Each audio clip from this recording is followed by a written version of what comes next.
Hi friends, మొదటిసారి Mehab channel videos వారు subscribe చేసుకోండి అండి. జనవరిలో జాబ్ క్యాలెండర్ రెండు తెలుగు రాష్ట్రాల్లో వచ్చే అవకాశం ఎక్కువ కనబడుతుంది. దీనికి వెళ్ళే ముందు ఒక చిన్న అనౌన్స్మెంట్ అనమాట. మీకు ఈ ఇయర్ రౌండ్ ఆఫ్ ఏదైతే ఉన్నదో దీనికి సంబంధించినటువంటి ఏదైతే ఇంటర్నేషనల్ ఇష్యూస్ అయినా సరే, nationals Padma awards, national sports awards, places in news మొత్తము 25 టాపిక్స్ అండి. మొత్తం కలిపి ఈ 25 టాపిక్స్తో పాటు year round of polity current affairs, economics, science and technology current affairs, geography, sociology, పర్యావరణం అండ్ విపత్తు సంబంధించినటువంటి కరెంట్ అఫైర్స్ అన్నీ కూడా మేము 100 రూపీస్కే ఇస్తున్నాము. ఇంట్రెస్టెడ్ క్యాండిడేట్స్ ఈ నెంబర్కు ఫోన్పే చేసి మీ యొక్క వాట్సాప్లో పంపిస్తే మేము వాట్సాప్ ద్వారా మీకు ఈ యొక్క పీడిఎఫ్స్ పంపిస్తాము. Both English medium and Telugu మీడియంకి సంబంధించినటువంటి ఇస్తామండి. విషయానికి వెళ్ళే ముందు ఇక్కడ చూడొచ్చు, మనకు జాబ్ క్యాలెండర్ అనేది జనవరిలో ఇవ్వడానికి ప్రభుత్వం అయితే కసరత్తు చేస్తుంది. రెండు తెలుగు రాష్ట్రాల్లో ఈ యొక్క సంబంధించినటువంటి నోటిఫికేషన్స్ ఇవ్వాలనేసి ప్రభుత్వం అయితే భావించడం జరుగుతుందండి. వాస్తవానికి అయితే మరి ఏపీలో ఈ యొక్క ప్రకటన అనేది మరి దాదాపుగా నుంచి వస్తుంది. అంటే ఏపీలో అనే కాదు, ఇప్పుడు తెలంగాణ పబ్లిక్ సర్వీస్ కమిషన్ కూడా దీనికి సంబంధించినటువంటి ఏదైతే అసెంబ్లీ సమావేశాలు జరుగుతున్నాయో, అసెంబ్లీ సమావేశాలు మనకు ఈ మంత్ ఎండింగ్ 27, 28 తారీఖు ఉంటుంది కదా. ఈ మంత్లో జాబ్ క్యాలెండర్ సంబంధించినటువంటి ప్రకటన అయితే రాబోతుంది. అటు ఏపీపీఎస్సీ అయినా సరే, ఇటు టీజీపీఎస్సీలో అయినా సరే మరి కొత్త ఏడాదిలో జాబ్ క్యాలెండర్ సంబంధించినటువంటి ప్రకటన అయితే 100% ఉంటుంది. అయితే ఈ రీసెంట్గా తెలంగాణ పబ్లిక్ సర్వీస్ కమిషన్ ఏం చేస్తుందంటే, గ్రూప్ 1లో దాదాపుగా 250 నుంచి 300 పోస్టుల కోసం కసరత్తు చేస్తున్నారు. టీజీపీఎస్సీ ఈ యొక్క గ్రూప్ 1ను గ్రూప్ 1 ఏదైతే ఉన్నదో దీనికోసం 300 దాకా కూడా ఇచ్చే అవకాశం ఎక్కువ కనబడుతుంది.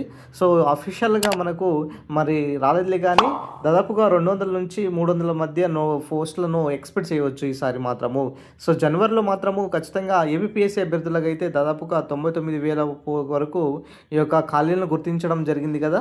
ఈ ఖాళీల అనుగుణంగానే పోస్టులకు సంబంధించినటువంటి భర్తీకి కూడా చేయాలనేసి మంత్రివర్యులు ఇక్కడ స్పష్టంగా తెలియజేయడం జరుగుతుంది. జాబ్ క్యాలెండర్ 100% ఇక్కడ మనకు జనవరిలో వచ్చే అవకాశం ఎక్కువగా కనబడుతుంది ఏపీపీఎస్సీ రాష్ట్రంలో. ఇక చూసుకున్నట్లయితే తెలంగాణ పబ్లిక్ సర్వీస్ కమిషన్ కూడా అదే విధంగా కసరత్తు చేస్తుంది. ఆల్మోస్ట్ మనకు గ్రూప్ 3 సంబంధించినటువంటి ఏదైతే 1:1 లిస్ట్ ఏదైతే ఉన్నదో అది కూడా అయిపోవడం జరిగింది. ఇప్పుడు తాజాగా మళ్ళీ అపాయింట్మెంట్ లెటర్స్ కూడా కొత్త ఏడాదిలో మరి శిల్పకళా వేదికగా ఇస్తే ఇది కంప్లీట్ అవుతుంది. మిగతా సంబంధించినటువంటి ఎలాంటి బ్యాక్లాగ్స్ ఏదైతే గ్రూప్స్ అన్నీ కూడా ఆల్మోస్ట్ కంప్లీట్ అయిపోయినాయి.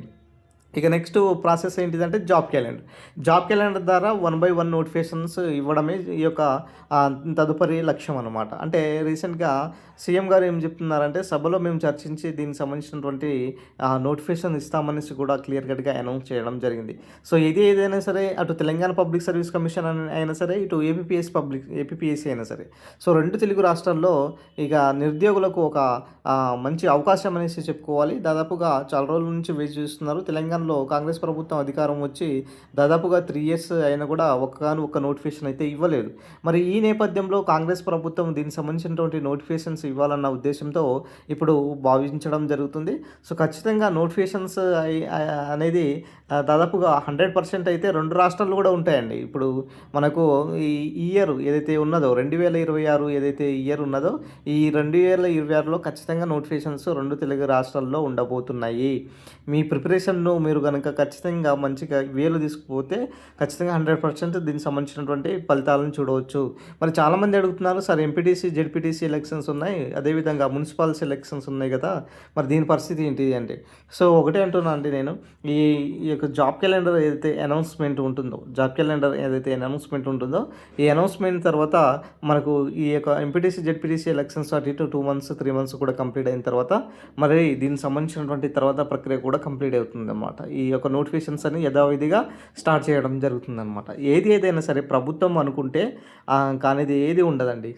మీరు అనుకుంటున్నారే తప్ప మరి నోటిఫికేషన్స్ రేపంటే రేపు కూడా ఇవ్వచ్చు. అలాంటి తరుణంలో మీ ప్రిపరేషన్లు కనుక లేకపోతే, సరైన విధంగా లేకపోతే ఏం ప్రయోజనం ఉంటుంది? నోటిఫికేషన్స్ గురించి ఆలోచించడం కంటే మీ యొక్క ప్రిపరేషన్ గురించి ఎంతవరకు స్టాండర్డ్ ఉన్నదాన్ని అనేది గుర్తించాలి. ఇది ఓవరాల్గా సంబంధించినటువంటి అప్డేట్. వీడియో నచ్చిన లైక్ చేయండి, షేర్ చేయండి, సబ్స్క్రైబ్ చేసుకోండి.